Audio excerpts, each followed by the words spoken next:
Hey, how you doing, everybody? This is Robert Rivera with Who's On First, and today we have a special guest, Jeff Sherman. He is with USA Baseball. They just won the championship up in Tempe, Arizona, I believe, right? No, Hermosillo, Mexico. Oh, Mexico. Okay, Yes, we went from Tempe to Mexico. That's where our training camp was.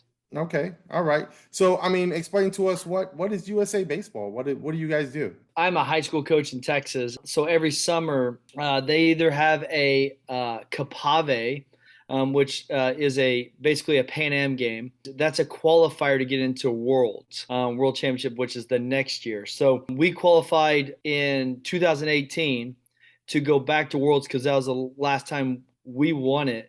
And the last time it was ever played because of COVID. That's kind of what like all of international baseball kind of is. And so there's teams from all over the country and they have to play. Like there's an Asian team that the a tournament, kind of the same thing as our Pan Am, which we call Capave. And then Okay. they have an African, which is basically Australia, all the African nations. And then they have a Far East, and just I mean, it's kind of in a weird way, it's just like the Olympics, a soccer brand. It's kind of the same kind of stuff, so it kind of has the same structure. So it's all like a periodization all the way to the Olympics. Okay. If I want to be a player or a coach, how do you qualify for something like that? Yeah, that's a good question. So like that's a there's so many layers to that. I started like 7 years ago, and they have two national tournaments. It's called East Champs and West Champs. East Champs is in Cary, North Carolina. West Champs is in Phoenix, Arizona, at all the spring training facilities. And they have over 150 teams that are at that, and they try to get the best teams in the country at the West Champs. And then the East Champs is they try to get the best teams in the country to go to that one. And so we get to see the best baseball players in the country. So within that, and we go do other tournaments sometimes as well. So I was just a task force worker at West Champs 7 years ago, and just try to help. And so kind of what we do is that again, there's like 1,200 kids, and we try to find the 20 best. From those 20, they get an automatic bid to what we call trials. Within trials, they get an opportunity to make the USA baseball team. So that's kind of a nutshell of what they do. So we have two tournaments, and then we have this thing called NTIS. They're all acronyms for something, but long story short, there's 7 regions, and so they play a tournament every August for each age group. Basically, 6 kids get automatic burst to trials. So we had 72 kids, or 12. I'm sorry, 12 out of NTIS. From each region, you have to be the best player to make that. They have regional directors, and then those regional directors go. So there's multiple ways of how you can get in. Sometimes we have at-large bids, like some guys just pop on the scene that didn't get in, and that's very rare. But like those kind of things happen. Anyway, so the WBSC, which is our sanction for the World Baseball and Softball Committee, is basically run in 3 age groups. It's 12, it's 15, and it's 18. USA Baseball has a college team, which basically they play friendlies with like all sorts of college teams in a tournament that's usually in the Netherlands somewhere. And then we have our pro, which is our World Classic, which will be played this year in the United States, which will be awesome. And you've kind of already seen kind of some of the Yeah. players that be playing on. Same organization, same team, and stuff like that. And we're part of MLB, and is kind of a pretty cool little deal. So how do you get involved and how do you coach? I was asked by our manager. So the manager got chosen. USA Baseball chose Drew Breezy, who's a college coach in Kentucky. He got to pick his staff, and he picked me. And so honestly, that's kind of how I got picked. The United States staff agreed, and we went on, and we just won gold 3 days ago. It's kudos. I'm sure it was a heck of a road to get where you guys are at and to win the championship. I mean, explain that feeling to sit there and go, okay, we went on this big journey. That's the interesting thing. So like most of these countries have like 6 to 8 months to like train and work for. Like Panama, is kind of their pro like team in a way, is their 15U organization. And what they do is they have 5 weeks where they play in front of like 3,000 people, and they just basically have a game and they play with the best players. And then they draft the team, and then they have 5 weeks with them of training. For us, it's a little bit different. We get to watch them just in the summertime because I played my high school season. And then the day that I got beat out in the playoffs in our Texas high school baseball playoffs. I was basically on the road, and I slept in my bed probably like 10 days until yesterday when I got back home. And I was on the road all over the country, just cruising and trying to find players. And I mean, it was like either a couple hours a day. I was scrolling Twitter or Facebook or the internet, just trying to find the best players in the country and trying to Okay. get these guys to go to either these tournaments or whatnot, being that national team staff. But we started the actual trials on August 12th, and then I came back yesterday.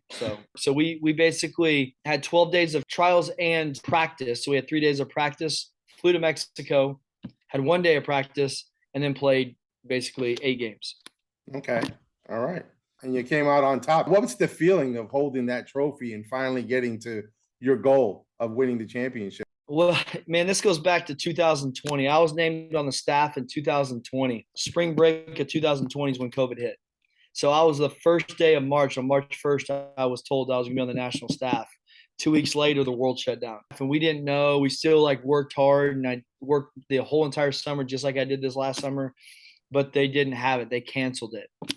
Last year, same thing. They named the same staff. The head coach of that team was a guy named Jared Halpert, and he asked me to be a part of that team. He's from Harvard Westlake in Southern California, Okay. and we kind of did the same thing. We had trials and everything. The Olympics were last year, and because of the Olympics in Tokyo, the week before they said, "Hey, there's going to be no fans at any of these events." Because of the COVID protocols. Well, because of that, the WBSC just basically said, nope, we're canceling everything. They canceled it really late. So that was crushing for us. So then this year, for that, we had an automatic bid, but they said you had to go through Pan Am. So we didn't know that we were going to compete in Worlds until June 10th. So we went through this whole process. I was named on the staff again in March and all this kind of stuff. And we didn't know that we were going to compete in Worlds because we got the automatic bid until June 10th. And then it was like, boom, it was on. And it was like 3 years coming. And so holding that trophy, it pretty incredible. Just an incredible moment. There's probably 3,000 to 4,000 people at the stadium besides their own families. Right. Say 30 people. Every single person was rooting against the Americans, and they're rooting for Cuba. And so when they were chanting Cuba, when we had bases loaded, 2 out or 1 out, and we're up by 1, we bring in our closer, and the crowd was electric. And he throws 8 pitches and goes punchy. It made it just that much more special. Okay. Oh, wow. All right. This is one heck of a road, and you're going through this, and you're like disappointment, up, down, and then finally, what was the biggest lesson you learned through all this, or you think the kids learned through all this? Man, playing international baseball is just different. You're getting different cultures. They don't speak any English. You got umpires from all countries across the world. The interpretation of rules is just different. The challenge was on this whole thing was just play baseball. You're going to go through adversity. You're not going to get the right pitch. Like, hey, we ate the same meal for 14 days.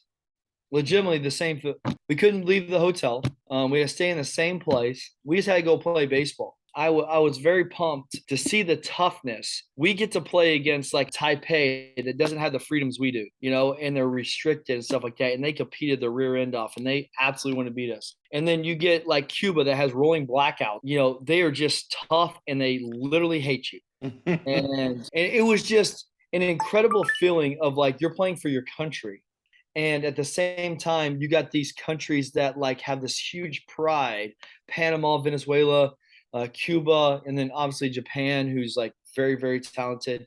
That was the coolest piece of all of it, like the lessons I was learning. And then we didn't get to, our routine or the ways that like we can replenish ourselves. Like, all we got was like basically water and basically here's a protein bar. They're not used to the second and third world exposure. Not at all. And but you got the end of the day is like through all that, you just had to play baseball. Yeah. And you had to focus from each pitch. And so the lesson that was learned was all the distractions that we could have in our own country. And then to them, like their distractions of like, we don't have what we normally have. I'd be honest with you, I had no idea what day it was. It was Groundhog's Day every day because I was just sitting inside the hotel room.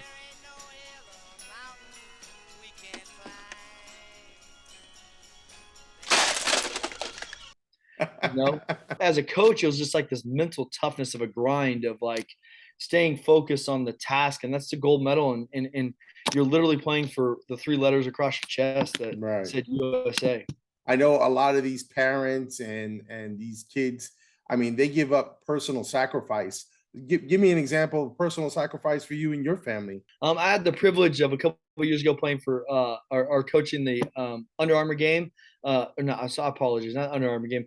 The PG All American Classic Okay. in San Diego, and that was in 2015. So all those big leaguers and all that kind of stuff. It was really cool. And I thought that was like a pinnacle. And then the next year, a guy named Jason Washburn, I coached against him. He's from Houston area. We went down to Houston. We played him. Me being from the Dallas area in high school, and and saying, hey man, you probably need to be in USA baseball. And then that's how it all started, right? And it was really hard for my wife. I'll be honest, like we had 2 floods from the second floor. I'm on my second floor, and like literally from our attic from the second floor, it flooded all the way down to the first floor. Not Wow. once, but twice. It was like 110 here, and the AC went out. They started school, lugging them from football practice to band, piano practice to I have 3 of them, and so like you're lugging them all over the place, church, all sorts of things, and so it was a huge sacrifice for her for 28 days. Unfortunately, like I wish it didn't happen, like the flood and all that kind of stuff. That was just kind of like crazy, but she had to do it all by herself. So Was there a birthday in there? yeah, there was a birthday too in there as well. Happy birthday to you. Sing her happy birthday. Yeah. Guys But were that's 2 singing years happy in a birthday row. on the bus. Yeah, and my daughter's the same age, so I should have been more careful about that. Of these 15-year-olds, like going, oh man, she probably thinks these kids are cute. So she's like, these are the best in the country. Woohoo! And they're singing me happy birthday. Wow. But yeah. So missing out birthdays and stuff like that. Unfortunately, that was on the front end of the trip, so I got to celebrate that a little bit before we actually left. So that was a cool thing. Yeah, the sacrifice for my family to do this is definitely hard, because it's hard for them to get to that point or get to that place. I mean, we can't just afford 4 tickets to get to Hermosillo, Mexico, in the Right. middle of school as well, and miss Right. 14 days. Once you won, what speech did you give these guys? I'm not this much emotional guy. I just want to win. I mean, at the end of the day, I'm a little competitor. I'm a grinder. I want to compete. I scouted all day and just try to provide an opportunity for our guys to do it. And I do want to do it for our country. I mean, to be honest, that's like, yeah, that was it. I was fortunate to be a part of this and stuff like that. And like, this was just baseball. I treated it just like my high school thing. I wanted to win, and that was it. I look at like the game of baseball, like, as this, like it's not fun. Like let's cut and dry this game of baseball. This game's not fun. Winning is the fun part, and Right. and providing that opportunity to learn and success and learn from failures and learn from winning is the piece of the puzzle of this whole journey of coaching or even playing the game.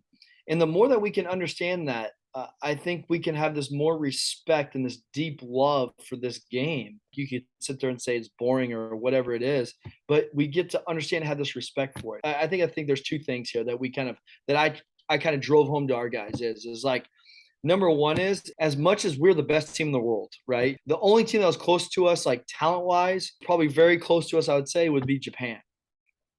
Taipei was like a secondary, but Cuba just played for their country. That was it. Okay. Panama was up there. Venezuela was probably up there. But like Cubans, I mean, it was incredible. As mean as they were and ruthless as they were, and how people would say, like, that's Bush, I would say, no. That's sacrificing competitive. They're playing for one purpose, and we have to respect that, right? Right. And in this game, I like to tell people this, and I like to tell myself this, and the most powerful, most dangerous human is vulnerable. Once they're vulnerable, they have respect for something else. Right. And in this game, if you are not vulnerable and you don't think that this game could eat you, it's going to absolutely crush you. You can't be high and low. You have to have respect for the other team. If that dude's throwing 98 or if that dude's throwing 48, he can still get you out because there's 8 other defenders. Right. If the first thing that is the most powerful thing is being vulnerable. Like they're the best players in the world at 15 are players. And they had to have respect for the other team because they can beat them at any time, at any moment, any game. But the second part of it is when you capture someone's soul, though, and you have them raise the white flag. That was more my message, to be honest with you, was like is like literally try to take someone's soul, their country, and say, hey, here's our flag, we're planting it here, and you can't do anything about it, right? But we have to have respect for the game, respect for them, respect for how they play.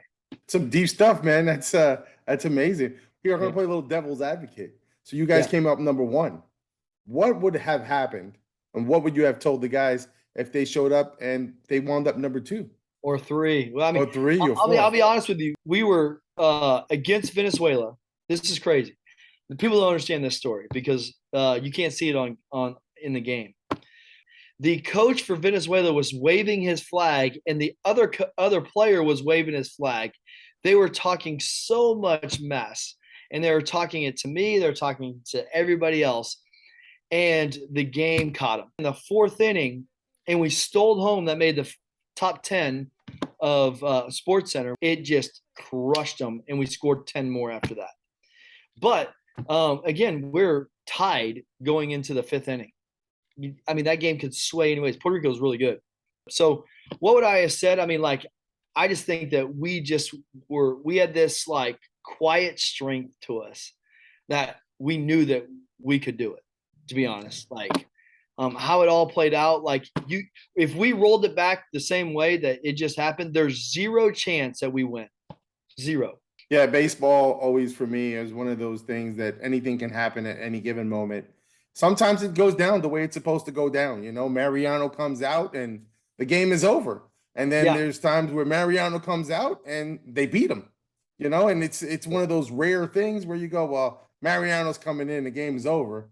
But he has been beaten. And it can be on any day, any given day, and any time by anybody. That's what I love about this game. It's one of those things. But let me ask you another question. Who brought this game to you? Where do you get your passion for this game? You know, I don't have like the best pass, I would say. But I will say this, like coaches like had a huge imprint in my life. My father, I wouldn't say was the greatest father, but you know what? He loved me and he wanted me to play the game of baseball. I was a good basketball player too. Not to say I was like this world beater, but like I was competitive and I always wanted to win. I always had a chip on my shoulder. I always thought people were against me. So, you know, my deep drive came from like guys like Bobby Lord, who was a military vet who got his eye from shrapnel blown away, right? And then, but was a major league scout for 30 years. Was with the Dodgers and so many other organizations and stuff like that. But he was my coach from like 8 because his son was on my team, 8 to 18 because his son graduated with me as well. You know, and he just taught me this like old school, like he worked on a ranch, you know. When I went to his house, like, and we would practice, like I would have to like haul hay and like feed the cows and like do all sorts of different things and chores. And then he's like, okay, here, let's play catch now. And here's let's hit and stuff like that. Like it was like work, right? But he taught me this like deep love of the game and respect for it. I would say like him, and then my high school and college coaches. I played junior college baseball, and then I played in St. Louis at an NAI school, and just being around the game with USA coaches and just people that have called, like it's kind of evolved into this like more and more want to research it and want to be the best coach I possibly can for my own kids, like not my personal kids, but like for the baseball team. Right. And a side note to that is like I struggled, like athletics I was inclined to, but I struggled in school. Like not that I was a bad kid or anything like that. I probably would have been ADHD. I am ADHD. I'll just diagnose myself now. But I probably was that. But I had so many learning disabilities.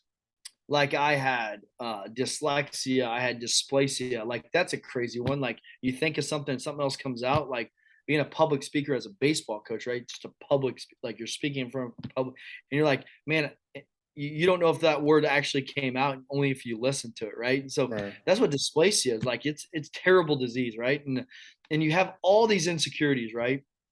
And so my insecurities came out because of competitiveness in baseball. And so competitiveness in basketball or football, whatever I played.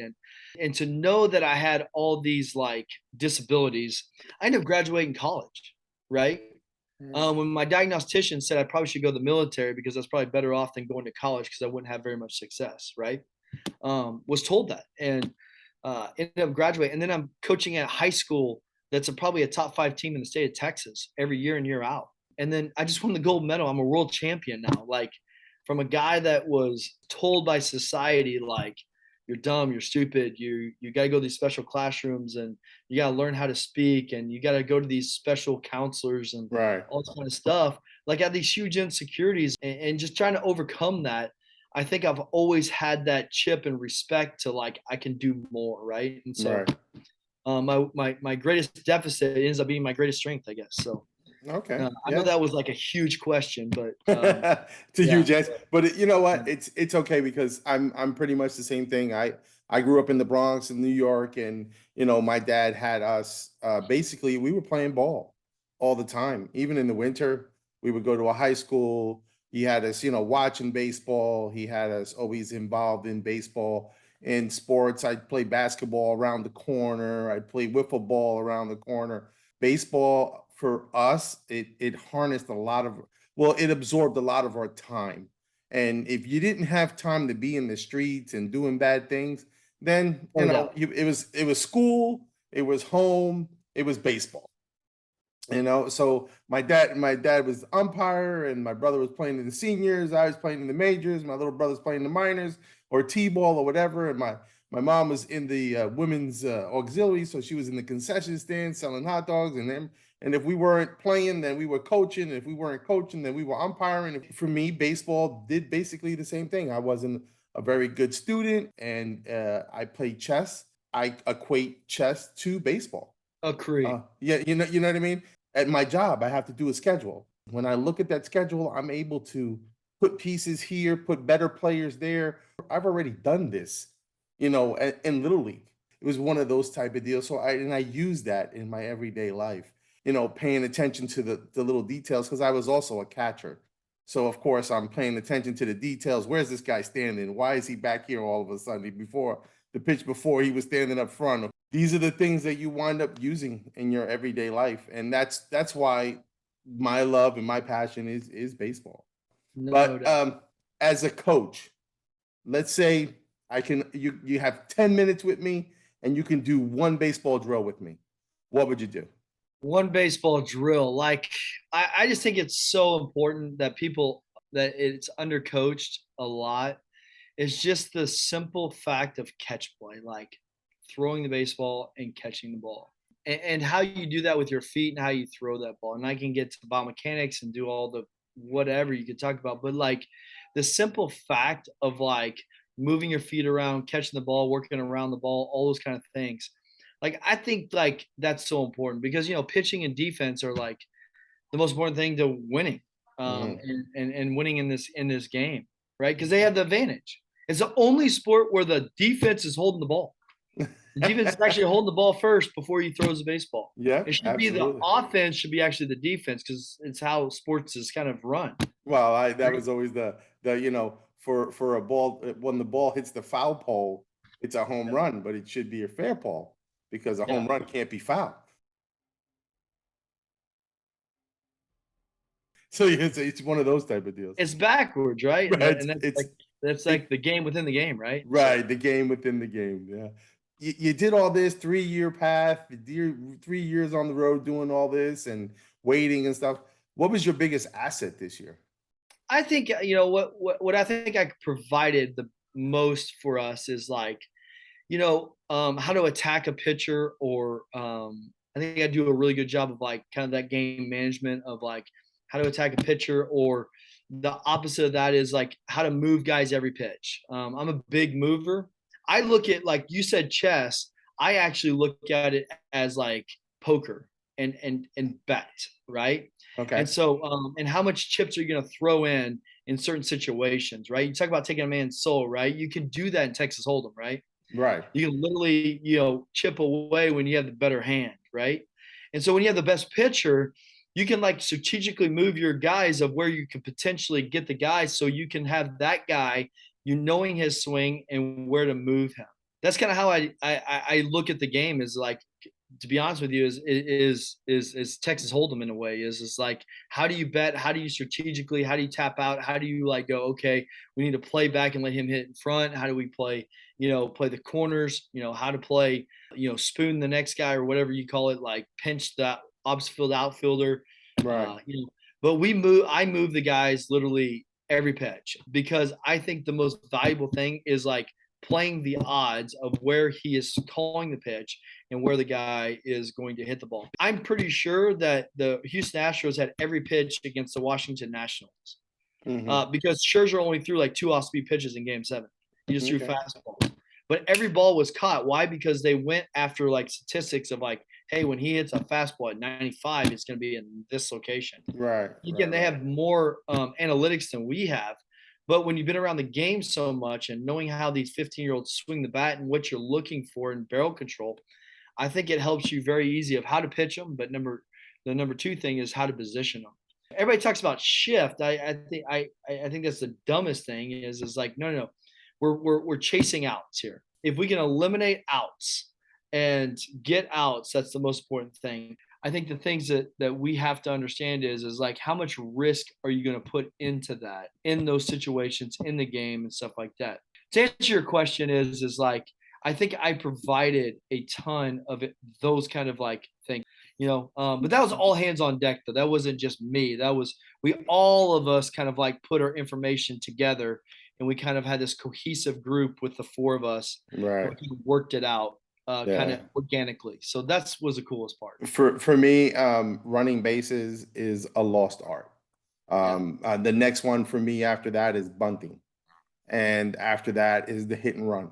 My dad always, hey, you get on base and you be ready to steal that next base. Guys, they don't do that hard turn anymore, They get that little turn, they pulling off of batting gloves and elbow guards and foot guard and ankle guard and a hip guard. And you're like, dude, man, come on, man. You could have made a hard turn. You could have done something. You could have got another 4 feet, see what happens. You never know. Maybe put a little pressure on somebody. You never know. But give me this season in one word. Sum it up for me. One word. Man, the one word would be, I would say relentless. Like my high school season and this would be relentless. Like my guys in my high school season, we were a young team and we went 30-2 and 5 or 6 or something like that. So it's relentless. We finished like 5th in the state and in the highest division, right? And then this year, like in the, our backs were we got smoked by Japan, and we had to win the next 3 to get to the gold medal game. Not only did we win, we run ruled every single team to get to the gold medal game.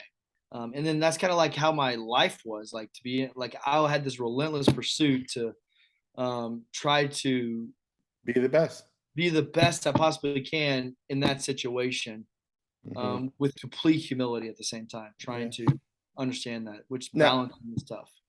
What would you have said? I said 3 years ago, let's go back. I'm gonna go back in time.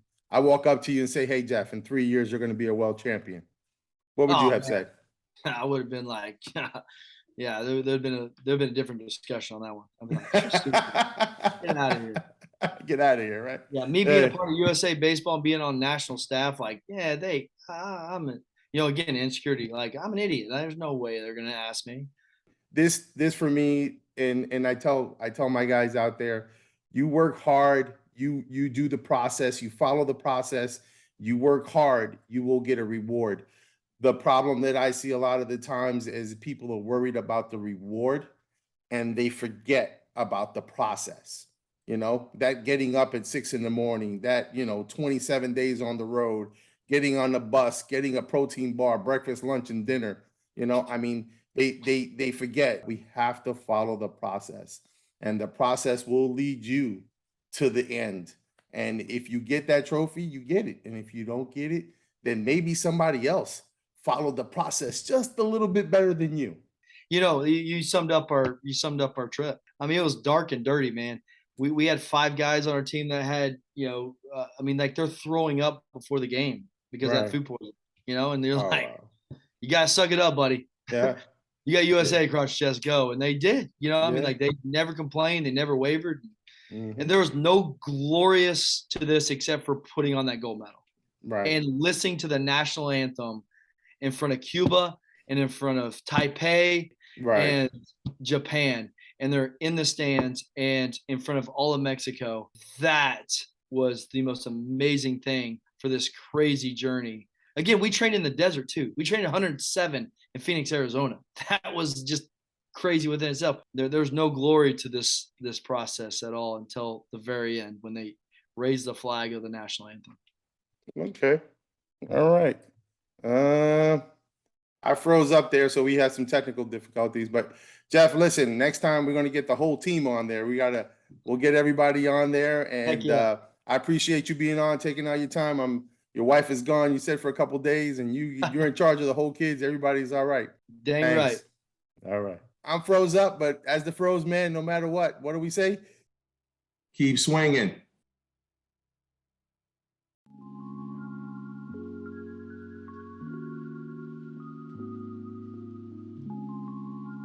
If you like the show, please do me a favor. Subscribe. Right. You see it? It's right there. Subscribe, share, like, and don't forget, put that bell on. It'll ding you when I put something else on, all right?